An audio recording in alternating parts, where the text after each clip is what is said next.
6 weeks are over, you get to stay in the US. And it's not everybody actually. The internship is also filtered. You get to stay there for 2 more months. Personally, I did not choose to get the internship because of work.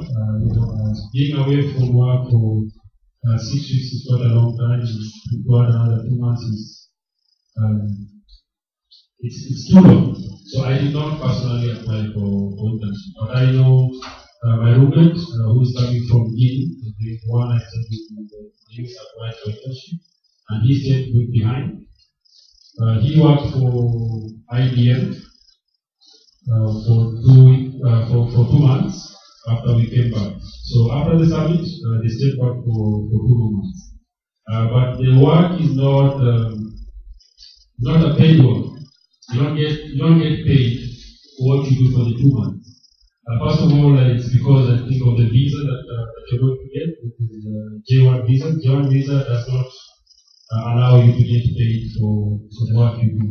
So someone might appreciate you, but they don't pay you. They don't pay you salary. But they cater for everything else. To and from where you're living to where you're supposed to work. They give you a workstation. Everything else they give you except money, of course. For me, I actually applied for the internship. I had this dream of getting an internship in Congress. It was a nice place. It's where I can actually have one-on-one with more specialists like in the US. So I did apply. I think I did an application, but there's a limit. Out of the 500, or just 100 internship. So I have to compromise. I refuse to believe I did not get it because I didn't make a good application. I have to compromise. Do you have any questions? Yeah. Other than internships in America, internships with big corporates in Kenya, even in Africa, that you can take advantage of.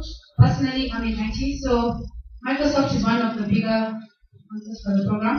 So I took advantage of that fact, and they asked us to apply for internships under Microsoft Africa, and I got the internship 3 weeks ago. I'm loving the internship, and I think you would, even if you're not into IT, because they tailor the internship according to you. Because those internships are it's not an 8 to 5 job, but then they tailor it to what you want to do. You know, Microsoft Africa, it's not just IT systems that deploy. They also have another business process of anything.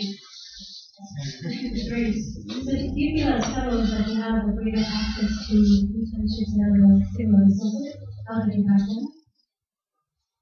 Yes, definitely. There's a lot of chances.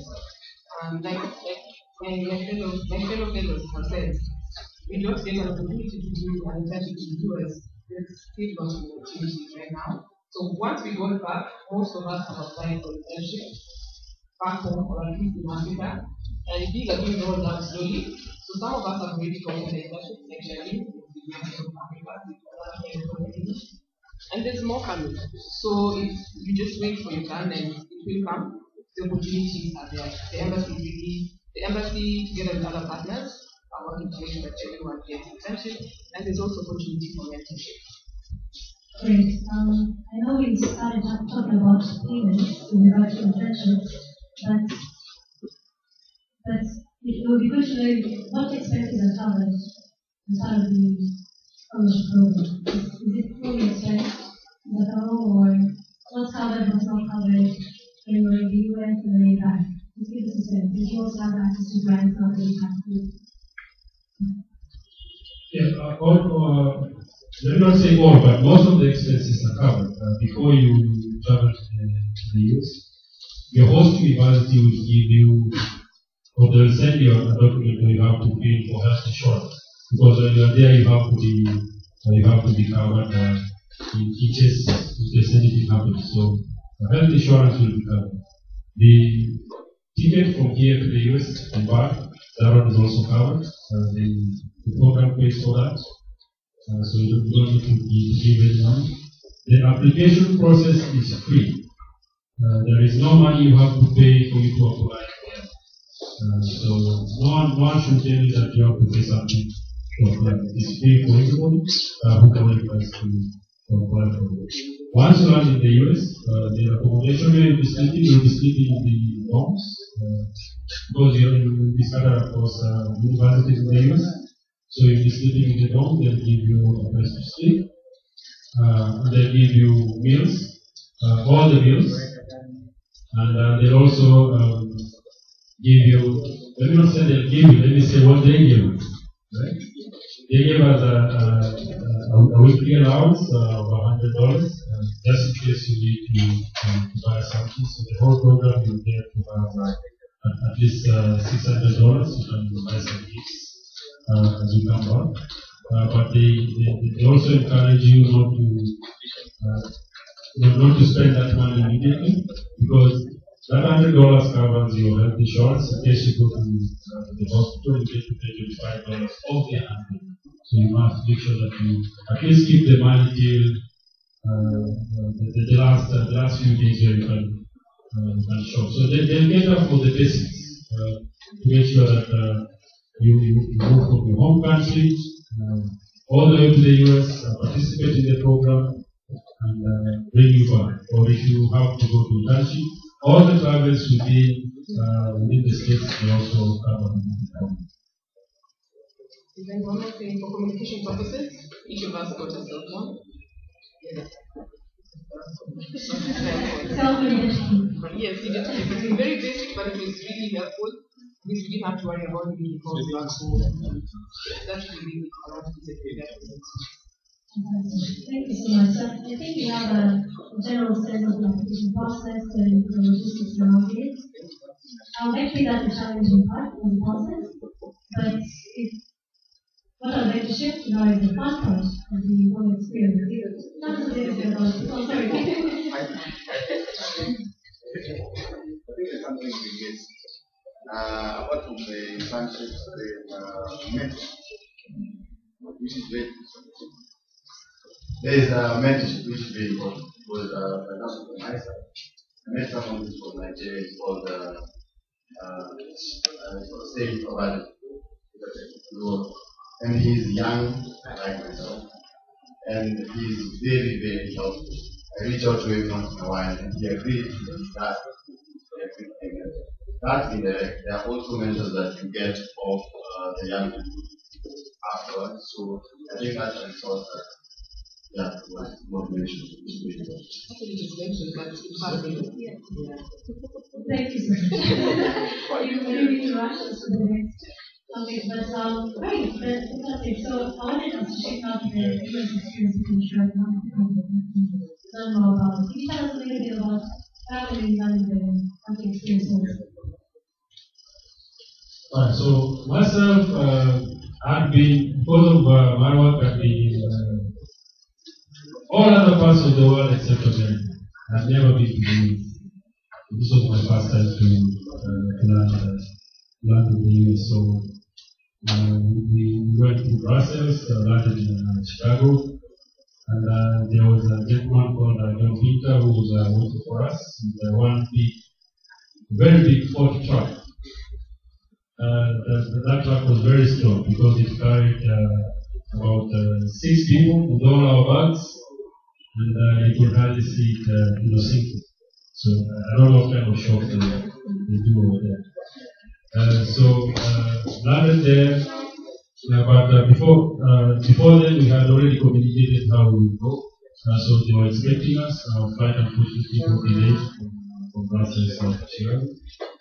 And then the pickers drove from Chicago to Indiana. I was based at University of Notre Dame. It was about 2.5 hours journey to the campus. We go to the campus, they were waiting for us, at least the principals who were going to run the program. And then they briefed us on what is required of us during the entire program, the rooms where we will be sleeping, who will be our roommates, and they gave us keys. The first day was very interesting because it came to dinner time. I was very hungry on that day.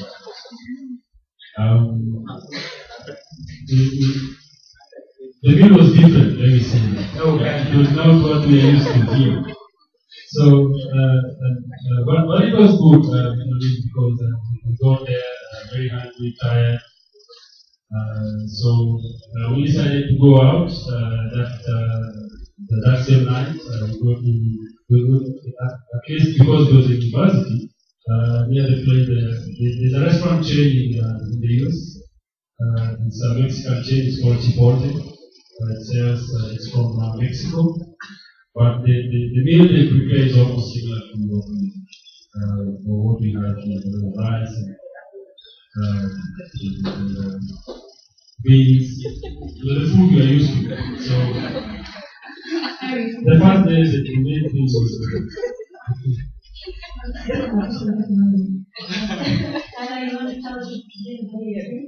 just like Eric, for me to my job, I travel a lot.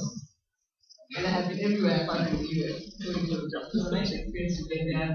I was going to New York State to Syracuse University, and I was with, what's the term of entry? So the two of us were going to Syracuse. So we landed at the airport to make our connection to Syracuse. And then we had a very long transit of about 8 hours. So we were there for 8 hours. Then when we were finally supposed to go and board the flight, it was cancelled because of weather. So we had to sleep in New Jersey. So we went and got accommodation. We were so tired by then, we didn't have anything, so we had to go buy a t-shirt, long. Not to say they're putting your suitcase. You carry a bit, but you put everything else in the suitcase. So we had to shop a bit. And so we spent the night, and the next day we were board our flight to Syracuse at 4 in the evening. But we went there very early, by 7 we were there, just realized we were catch up. Like in front of the flight, the host university was waiting for us on the other side, took us to campus. And accommodation was pretty much okay to share. Luckily, we did share in Syracuse, everyone had their own.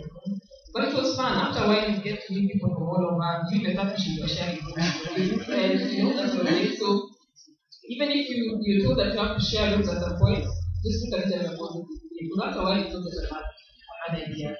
Yeah. Thank you so much. We've mentioned host universities. I think what the audience will appreciate is what's the role of the host university? What are you going to do with the main subjects?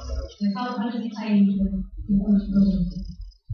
Now, when you apply for the fellowship, you have the 6 weeks institute. That's the main part of the fellowship. And for this 6 weeks, you are going to be at a university. You're going to learn at a university. So that's what we're calling the host university. So there were 20 universities across the US. There were groups of 3, handling the 3 different tracks. So for me, I went to one which was handling the public management track. So every other fellow who was in that university was on the public management track. So basically, the host university is the institution that runs the program for the 6 weeks before you go to Washington for the summer. So it's your mainstay, that's your home, that's your school, it's your everything when you do this. Thank you. Right, yeah, so 20 universities across the US, each university will have about 35 fellows. And the reason they put you in the university is because the primary objective is for you to go and learn. So what better place to learn than being put in an institution like Yale University, University of Notre Dame, Syracuse, Northwestern. Victor was in Northwestern. So, and then there was Clark Atlanta, which was there. I was in Notre Dame with Boris Spencer. Boris Spencer is also a fellow. He just walked in. So, we were the same university. So, the main reason they put in the university is because you're going there to learn. Now, the 6 weeks is not that fun.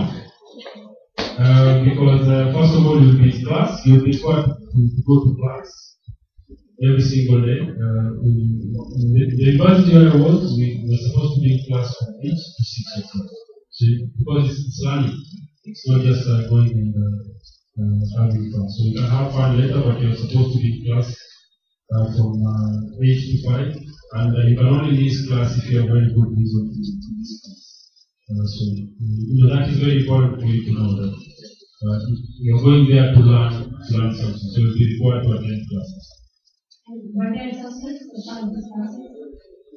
There are no tests, actually. So you're told you're told in advance that you're not doing these assessments.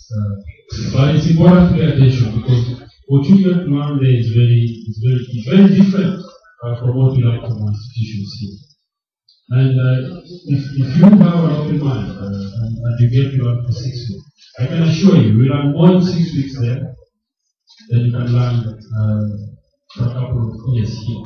Oh, yes. Because there you get to learn with, it's not just academics. The people who come to talk to you are not just people who have been teaching business to work. The people who come to talk to you are people who are running business.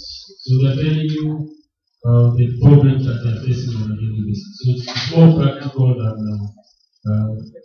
maybe a business course that you might attend to. Thank you so much. So I understand you got to meet President Barack Obama. That's really exciting. How did that happen? So after the 6 weeks in our different universities across the US, we were all converged in Washington for the 3-day presidential summit. And as the 6 weeks came to an end, we started to realize this had become home. We are new friends, we're only used to this environment. And it was all coming to an end. But there was the excitement of going to Washington to see the president, meet the first lady. So it was bittersweet.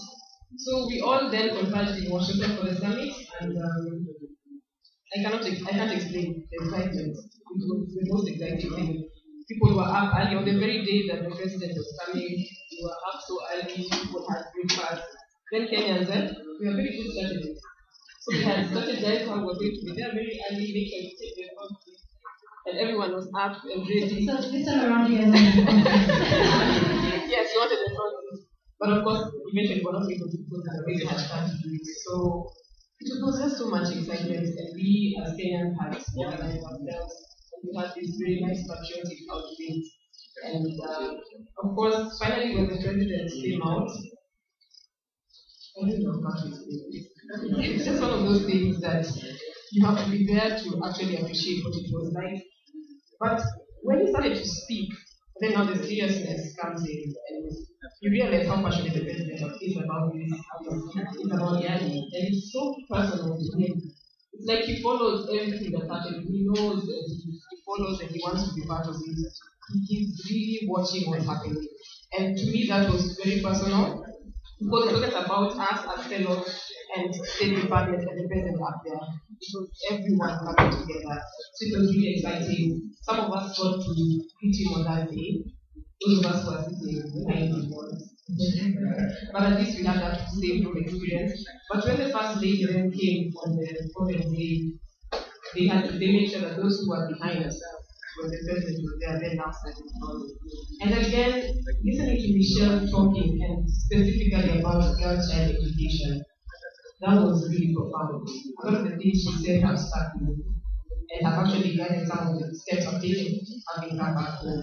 So on the whole, there was the excitement, but there's also the sobering aspect and the magnitude of the responsibility that you have on the Washington level when you come back home.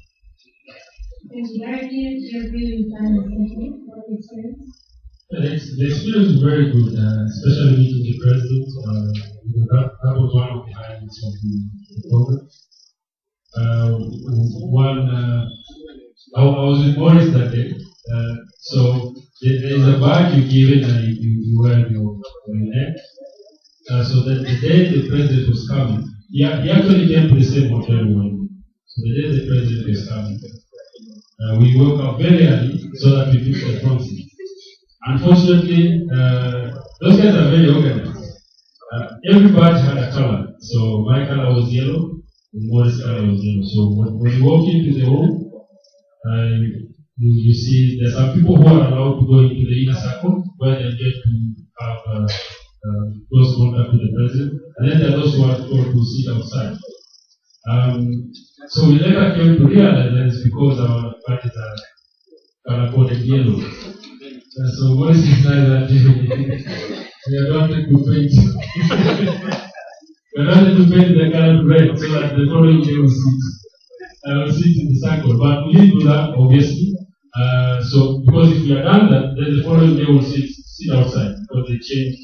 The people will be able to sit inside and the people will be able to sit outside. So, just seeing Obama close up,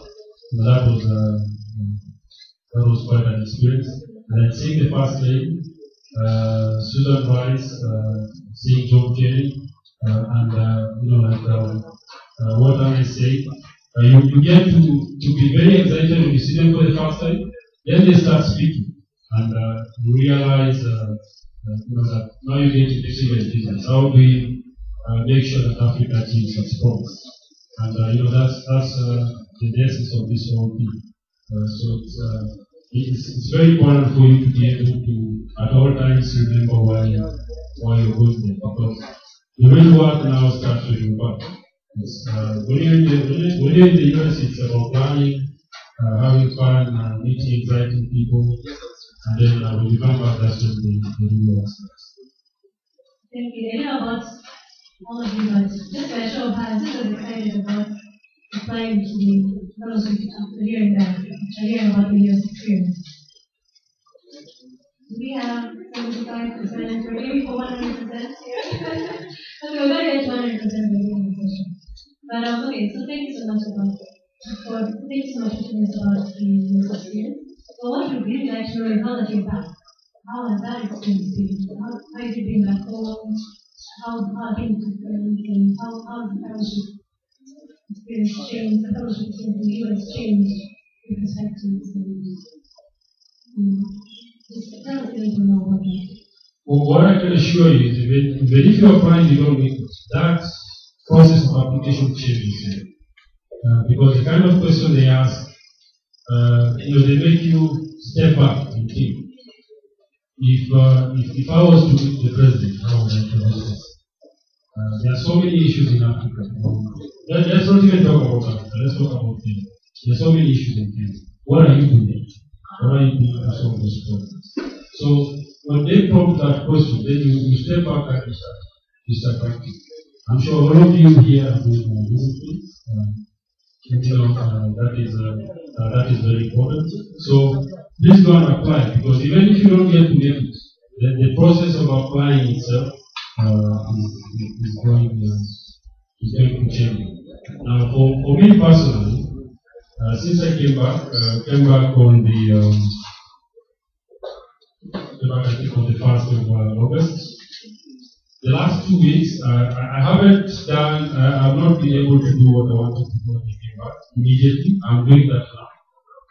And the reason is because I had a major tragedy when I came back, because I lost both my parents in a span of 2 weeks. My father went on 1st of September, my mother on 17th, so it was very hard. And before that, they were both sick. So I came back, it was running up and down, making sure that everything is fine, but unfortunately they lost the battle. But now, since that is over, now I'm getting down to work. One of the things I want to do is to have the same concept like I have asked here. Just give young people a space to come and explore their creativity, see what they can do. But the concept is not to be put in a place like, okay, this is an affluent place. For people who come here, the people who can at least afford vehicles, they can afford to get here. But how about putting the same thing in the estates? Go to Marare, go to Huma, go to Tadora. Go to those areas where they are very bright kids, but they're not getting the opportunity to show their brightness. So, and maybe that's a challenge also to us.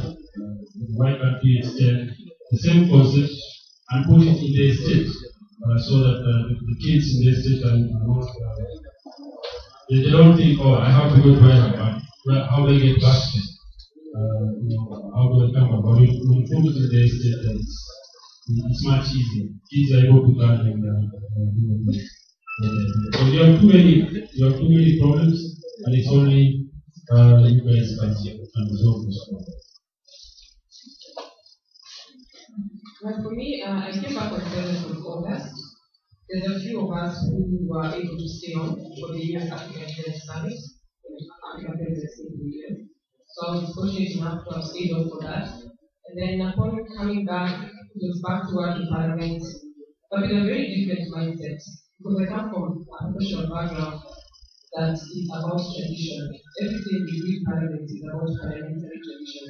Sometimes when you're trying to bring in new ideas, you'll be told, that is not how it was being done then. So I'm just glad that I've gotten back with a different mindset, thinking innovatively, thinking creatively, and having people back in Parliament who are able to try new ideas. So right now we are actually rolling out new projects for outreach in counties, and I have been able to put so much finance. Well, it will not come out that I did that, but I know that I've made my contribution, and I know that it's going to make a difference. And then outside of what I do on a day-to-day Parliament, I have a passion for young people in leadership. So I'm working on projects now that are going to prepare young people, mainly for political leadership. Because a lot of times young people are getting into politics, they have no idea what to do, like what to expect, the challenges. So I'm working on programs to do that. And as well as girls and education, especially with the bias for underprivileged children with disabilities. So those are all things based on actually the experience I've gotten. And there's the 46 of us, the resource just within ourselves, because you have people who are specialists in name it, business, medical field, legal field, politics. We are our biggest resource. So before you need for help from anywhere, we tap it amongst ourselves. And amongst ourselves, people are teaming up, getting into business, getting into projects, applying for grants. So that network reform is really big. And even as Eric said, if you don't make it, you still have the young network, and you can take advantage of that. And there's just an opportunity to meet people, network, and see what happens. So, what do you say about the fellowship requirement is identifying a project that you'd like to welcome and then implement it in the country? Is that how it works? Well, as we were applying, there's something we call an essential question. There's this thing that you keep asking yourself. This thing that you want a solution to. And even as we went to the US, we went with something in our mind that I have this question. It's either just based on your track and based on your experience and what you want to do in your country. You have this question that you keep asking yourself. And you're supposed to keep asking yourself this question throughout your time in the US. Sometimes it changes. Some of us went with one essential question, but after the experience it changes and you come back, you start looking at it and you come back with a different question. So it's about that keeping focus on something. And so when we came back, it's not that it's an automatic that you're going to have suddenly a flood of money to fund your project. It's about the opportunity to then apply for grants or distance. And there's support to do this. Being part of this network really opens an opportunity.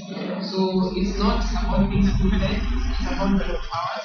And then once you're empowered, and then you're what to do with that. I think you've both alluded to the fellowship network that is formed as part of this process. What are some of the benefits in terms of the interactions that you have with the different fellows and the network that you build around this program? You get to have interaction with so many people. For example, the University Awards itself, 17 different countries. So you get to learn what is someone in Guinea, what are they thinking? What are they doing to solve their problems? Someone, let's say, in South Africa, someone in Mozambique. And then you get to realize that across Africa we have almost the same problem. The problem we have as Africans is the problem of leadership.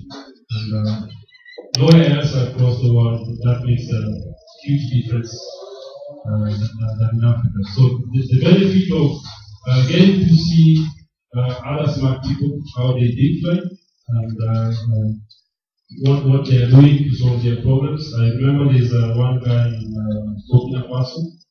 It's called Amin. This guy is he saw a problem where the fishermen around his area, they were fishing and then the fish will spoil because the market is not there. The place is too hot. So those fish used to be preserved. So he came up with a business model of making ice. And he's making lots of money right now. And he's employing so many people. And this guy is not even 30 years old. So you can see being able to identify opportunities and coming up with a model that works, that fixes a problem that solves people's problems. So that's very important. Anna said we have people from diverse backgrounds. We have bankers, engineers, we have doctors, people from health sector. So you get to learn all this. We have politicians also, and you get to know that politics is not always a bad thing. It's basically how you practice it that makes it good or bad. And obviously you guys get to meet. I'm sure just today some of you will meet for the first time. You exchange contacts, you start chatting with each other, and then you realize this is a resource you can tap in. So what we are doing here today is just an example of what you can do, even before you go for the fellowship. I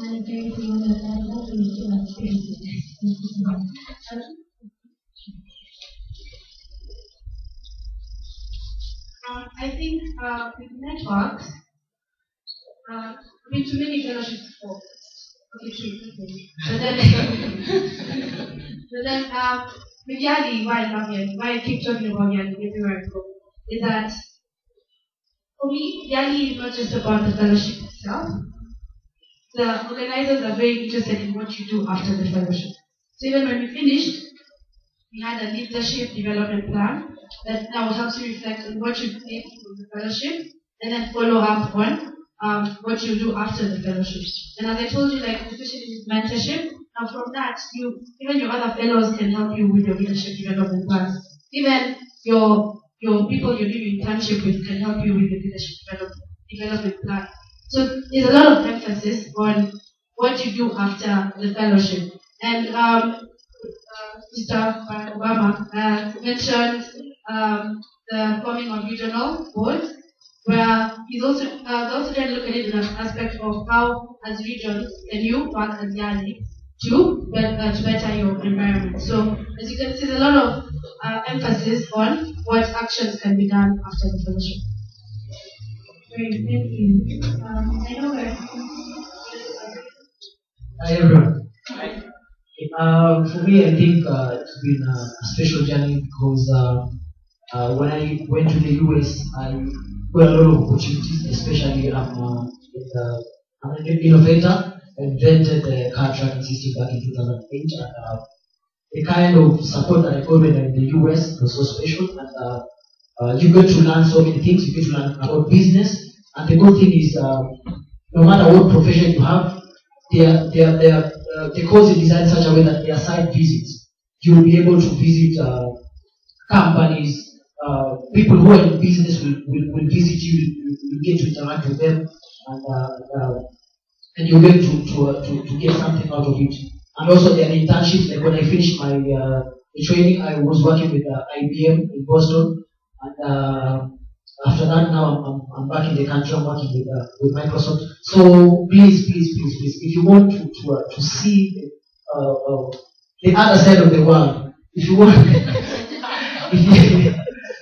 don't fail to apply. This is a golden opportunity, and it will work for you like magic. So please. Thank you. So I know the audience is quite eager to begin asking questions, but before we move to that section, I just wanted to tell us behind here to briefly tell us a little bit about where you see yourself in 5 to 10 years and how you feel the fellowship program has prepared you for that process. I'll tell a little history before I tell you what I want to do in 5 years, actually 5 years. Most of African countries, Kenya included, we've been independent for less than 60 years. Right? Now, the first batch of our leaders, the Zeran Kimatis, the Ronald Nalas, those guys we credit them for giving us independence from the colonial masters. So that to me was generation 1 of leaders. From generation 2 we have I think the worst leaders Africa has ever had. Because these were people who did nothing but wreak havoc in Africa. They stole, they were fools. They did not care about the Africans. They are butchers. They are people who look a lot of money and put it abroad. So those are generation 2. Generation 3 is what we have right now. The Paul Kagames, the Uhuru Kenyatta's, people who are accountable to their people. We are not there yet, but we are improving. Last general election in this country, we had the first presidential debates. And this was the first time where someone who wants to become president of Kenya, you put him in a panel like this, and you get to ask him questions. That has never happened in this country. And you see most countries in Africa are taking cue. The president has to go to parliament and tell parliament what they want to do. So this might seem like a small change, but it is actually making a big impact on people's lives and the country's economic outlook as a whole. Now that is the current leadership we have now. Generation 4, which is now you guys. You are the guys who are now going to take Africa to the next step. What you do, I have what you do in culture and education. What you're doing to solve water problems, security problems. I see you guys have a map of the road and transport problems. All these problems. We are the guys who are solving it. And the good thing is that you do not have that barrier that our previous leaders had. Today you can go to the internet. If you want to do research, you can get access to content from MIT or Harvard. You can do courses from Princeton while seated here. So you get the same education someone sitting in the US is getting. You get the same education someone across the world is getting. So you take advantage of this opportunity. And you get to learn these things. What I want to see myself in 5 years is to have the same concept as I have, but located in estates, not necessarily in places like this. Not that this is a bad thing; it's actually very good and positive. But how do we extend the same concept to kids who need this opportunity, but they are not getting it. And they are very bright kids, very promising, but they are not getting the same opportunity that children are getting. So 5-10 years, let's see Kenya getting to where Singapore is today. As you remember, Singapore and Kenya are on the same level. Today, the economic GDP of Singapore is almost 300 billion, ours is 50 billion. $50 billion. So you can see the disparity. And we used to be the same. And the only thing that changed, if you check the data, because these are things I check, these are the things I check on a daily basis. If you check the data, around 1980s where it all started, when the Prime Minister of Singapore took over, then we had the autocratic leadership. I don't want to mention names. That's where you can see the difference. You can see the difference in policies, in how countries manage. You start seeing the difference in how it impacts people's lives. So you guys are the generation 4, and a lot is dependent on you to make sure that this continent is a shining example to the world. I believe we can do it. I'm very certain that we have brains here that you can compete with the best in the world. Right now, we only compete with the best in Africa. But you get to the global level, you get to compete with the best from across the world. And you get to Ushahidi more, right? It won on the global scale. So if Ushahidi can win, we can also win. Thank you. I'd like to believe that Yali is preparing us as leaders to not only be leaders regionally but globally, right? And can you tell us a little bit about where you see ourselves and how the leadership program is preparing you to 5 to 10 years from now, on a professional level, let's say the parliament, I don't know, maybe not, but professionally, definitely I want to be an international American authority in public affairs. And besides that, on the 2 projects I talked about for education for the children with disabilities and for raising better political leaders, those are things that are very personal to me. So looking forward 5-10 years from now, we want to see more young people who are more aware about their country, about the needs of this country, and who really are determined to make that change. And I just want to be part of that process, like, to see people benefit from what I learned when I was in the leaders.